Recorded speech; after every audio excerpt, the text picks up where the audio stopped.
Assalamualaikum warahmatullahi wabarakatuh.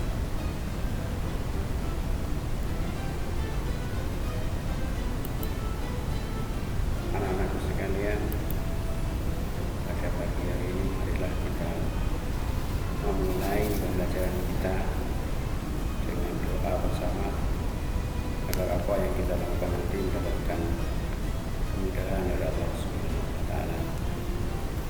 Berdoa mulai.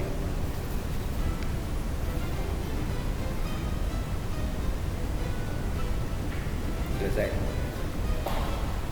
Anak-anak sekalian, pada pagi hari ini Bapak ingin menyampaikan materi tentang sholat berjamaah.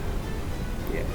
Adapun tujuan dari pembelajaran kita pada pagi hari ini adalah yang pertama, setelah kalian nanti mendapatkan materi ini, kalian bisa memahami pengertian sholat berjamaah.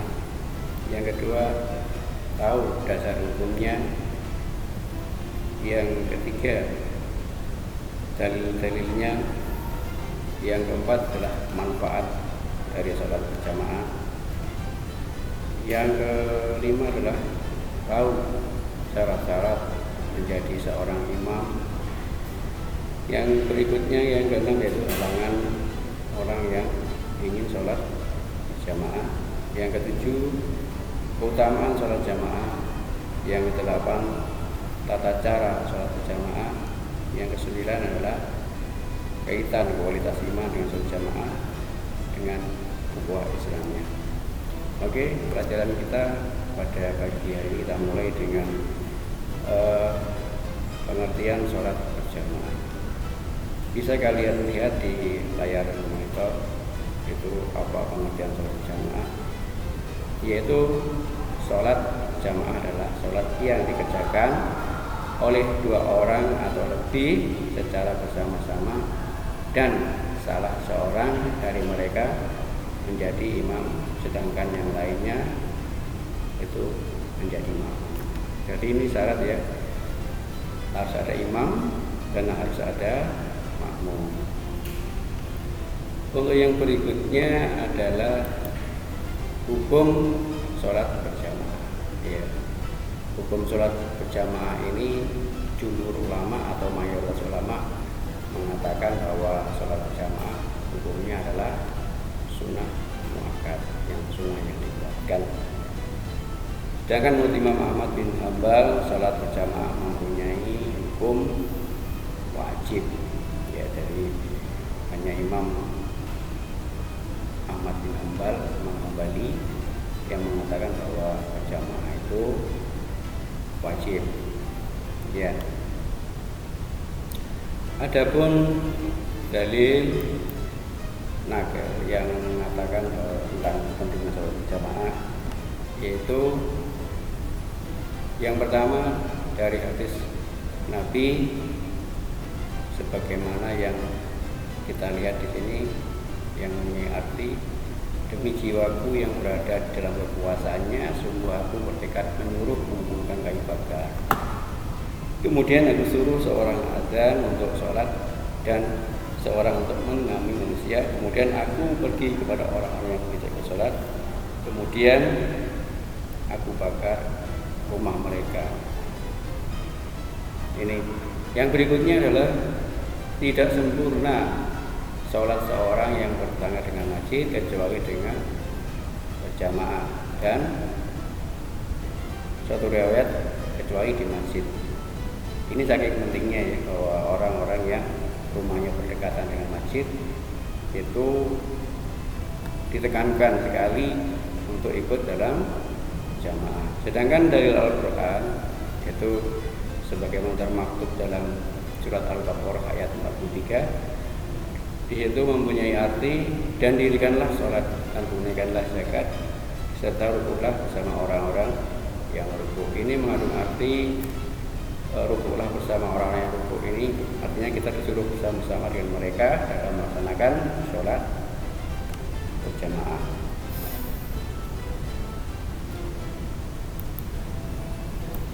Adapun dari anjuran itu, karena saking banyaknya manfaat yang bisa diambil dari sholat berjamaah, Yang pertama adalah amalan tersebut dapat menghindarkan diri dari siksa api neraka, sekaligus dapat menyelamatkan diri dari sifat munafik. Yang berikutnya, sholat berjamaah mampu meningkatkan peluang diterimanya ibadah sholat jika dibandingkan dengan sholat yang dilakukan secara sendiri.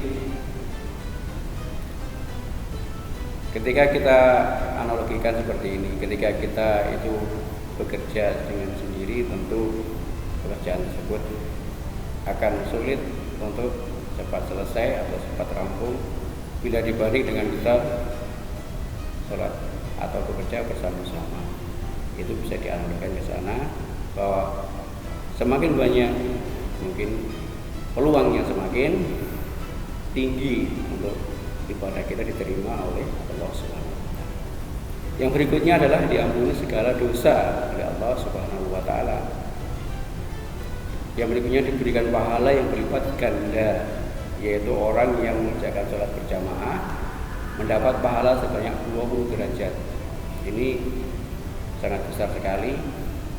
Bayangkan kalau kita sholat 27 itu berarti kita hampir sholat selama 5 hari lebih ya. Berikutnya, sholat berjamaah bisa menghilangkan perasaan ragu dan was-was ya, ragu dan was-was. Berikutnya, sholat berjamaah bisa juga menjauhkan diri dari godaan setan yang bisa bersemayam dalam tubuh manusia. Berarti setan selalu terus menggoda manusia dari segala sisi. Berikutnya, syarat-syarat jadi seorang imam itu juga harus mutlak kita ketahui, karena ini penting sekali.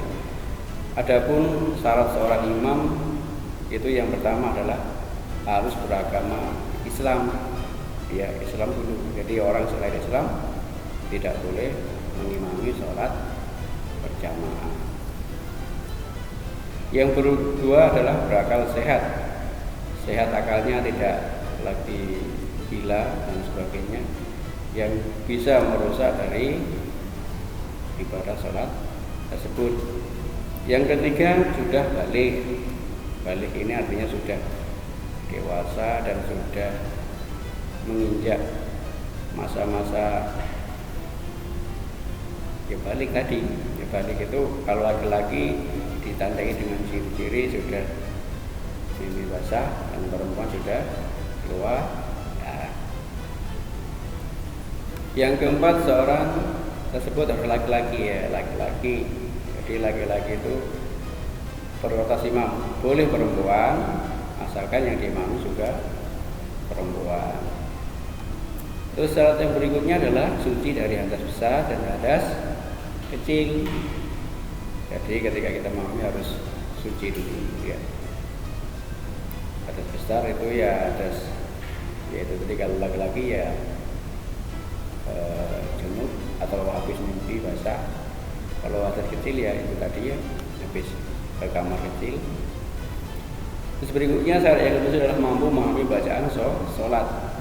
Terus bacaan Al-Quran juga harus bagus dan fasih. Dan yang berikutnya adalah tahu rukun-rukunnya. Terus yang berikutnya yang ketujuh adalah tidak sedang menjadi makmum. Kalau makmum tidak boleh jadi imam, bukan karena beda niat, nanti sudah di belakang kita jelaskan. Terus berikutnya yang diutamakan yang lebih tua, umurnya lebih.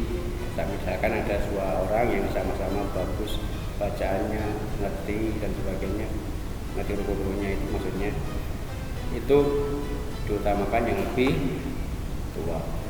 Berikutnya bukan seorang musafir. Musafir itu artinya orang yang dalam perjalanan. Misalkan ada di suatu masjid di tepi jalan, misalkan ada rombongan yang datang kemudian tidak ikut sholat jamaah, kemudian orang tersebut didaulat, itu tidak boleh ya.